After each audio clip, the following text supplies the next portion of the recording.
Hello guys, bersama saya lagi dalam Alright Nopo Channel. So, berbagai cara dilakukan oleh Papa Gomo, si kaki penfitnah dan penghasut, cuba delay perbicaraan beliau yang dikatakan menghasut melibatkan yang di Pertuan Agung, sahabat-sahabat semua. Tetapi akhirnya Mahkamah telah memutuskan bahwa perbicaraan akan diteruskan bila bulan ini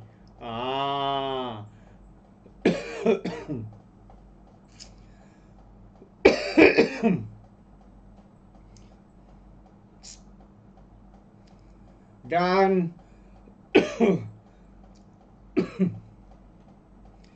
begitu juga dengan Ratu Penfitnah yang dikatakan kertas siasatan telah pun dibuka, dan kalau pejabat program negara, pejabat pendakwa raya bersetuju untuk menyaman Ratu Penfitnah ini, maka disamanlah Ratu Penfitnah. Jadi saya ingin memberikan update berkaitan dengan dua perkara ini. Baik, sebelum saya teruskan,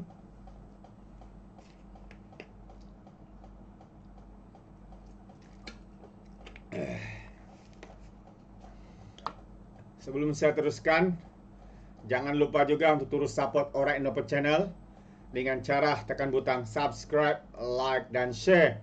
Mari kita ikuti berita gempa hari ini.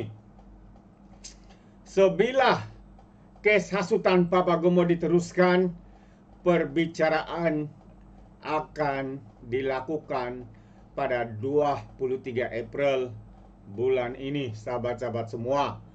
Jadi akhirnya selepas berbagai cobaan untuk menangguh, akhirnya perbicaraan diteruskan.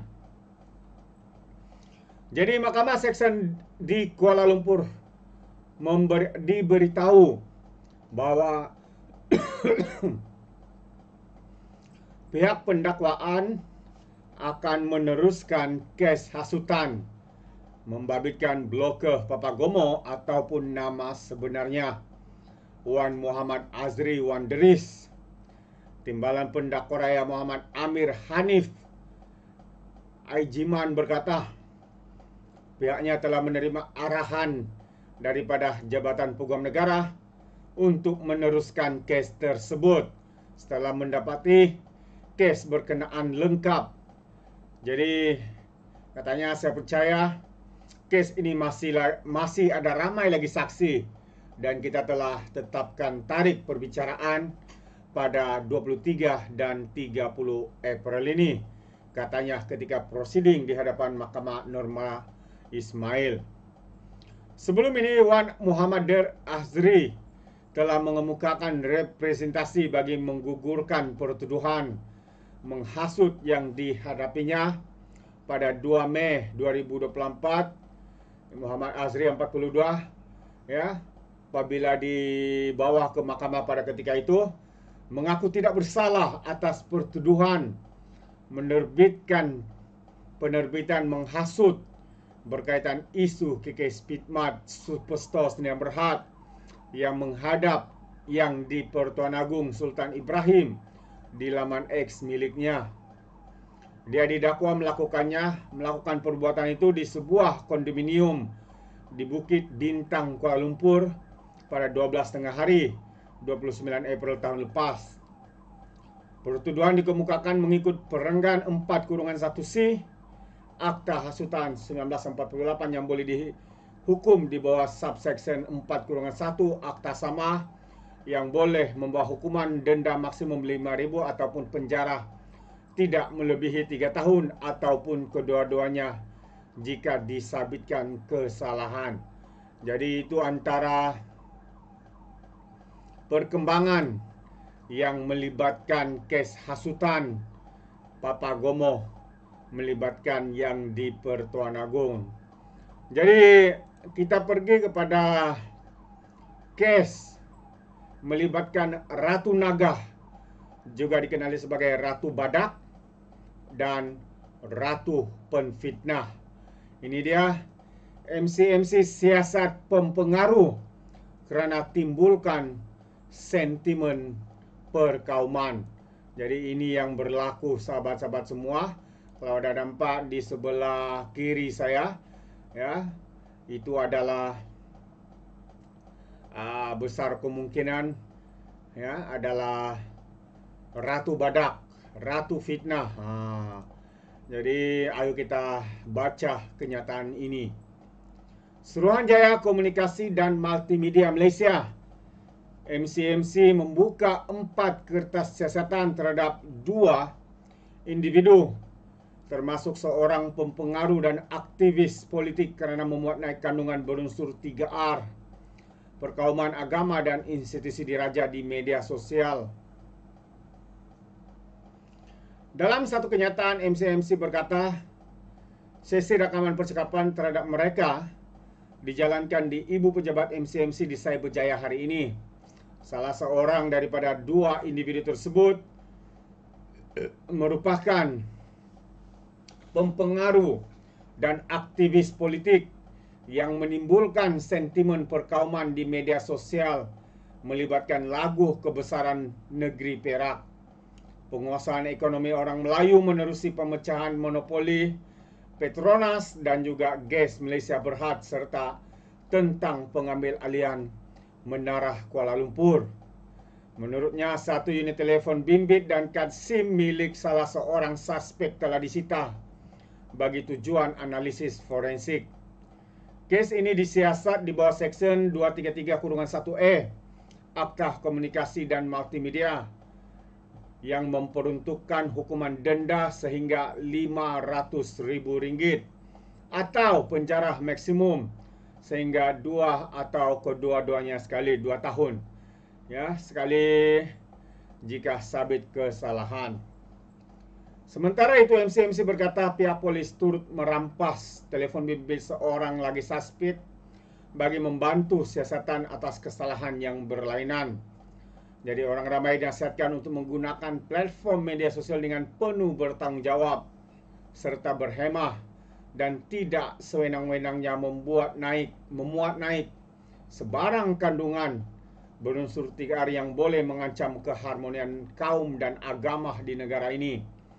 Sebelum ini, aktivis pro Perikatan Nasional Syarul Emah Rena Abu Samah yang lebih dikenali sebagai Ratu Naga memuat naik sebuah video yang mendakwah pelajar sebuah sekolah jenis kebangsaan Cina di Teluk Intan menyanyikan lagu Negaraku dalam bahasa Cina, dan rakaman itu juga menunjukkan kehadiran seorang pemimpin DAP pada majlis tersebut. Bagaimanapun, pelajar tersebut dikatakan sebenarnya menyanyikan lagu Negeri Perak, Allah Lanjutkan Usia Sultan, yang mempunyai melodi yang serupa dengan lagu kebangsaan Negaraku semasa acara pada bulan Jun tahun lalu. Syarul Emah kemudian memohon maaf dan mendakwa dia telah memadam video tersebut dalam tempoh 10 minit selepas ia dimuat naik di media sosial. Sebaliknya, dia menyalahkan Laskar Cyber PH kerana memuat turun video itu dan menjadikan ia tular. Okey.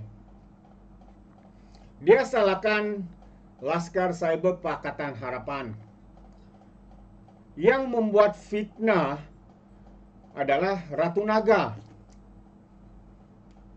Dan adalah tanggungjawab Laskar Cyber PH untuk memviralkan fitnah yang dibuat oleh Ratu Naga supaya ada bukti, supaya ada contoh video yang dimuat naik. Kalau tidak, mungkin dia berfikir selepas padam dan memohon maaf, mungkin dia berfikir permohonan maaf dia ataupun hasutan dan fitnah yang dilakukannya itu boleh dimaafkan. Tidak. negara kita mempunyai undang-undang. Fitnah tetap fitnah, hasutan tetap hasutan, salah tetap salah. Tidak ada yang salah menjadi benar, dan tidak ada benar menjadi salah.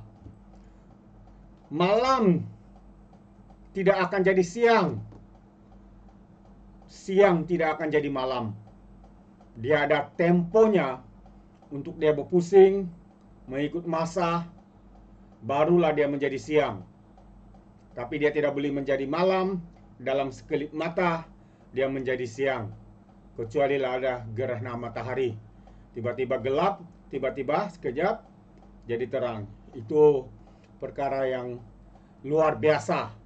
Tetapi luar biasa juga alasan yang dijadikan oleh ratu penfitnah ini. Selepas menfitnah dan memohon maaf, kita boleh nampak tidak ada rasa kekesalan yang dilakukannya, malah menyalahkan orang lain ke atas fitnah yang dibuatnya. Jadi dikatakan karena seorang pegawai khas kepada Timbalan Menteri Pendidikan, Wong Kawo, membuat laporan polis terhadap ratu penfitnah ini, akhirnya beliau telah disiasat. Dan selepas siasatan selesai, kita tunggu sama ada saman, dibicara atau sebagainya. Jadi kita harap ya dibisaman atau dibicaralah, karena nyata memang sudah salah, ya. Dan nyata itu adalah satu hasutan secara terang-terangan. Apa pandangan Anda, sahabat semua? Anda boleh berikan komen di dalam ruangan komen. Terima kasih. Izinkan saya untuk mengundurkan diri. Dan seperti biasa, peribahasa mengatakan tapapun kangkap, 2 ton keinginan. Dalam bahasa Melayunya, tepuk dada, tanya selera. Sekian. Bye-bye.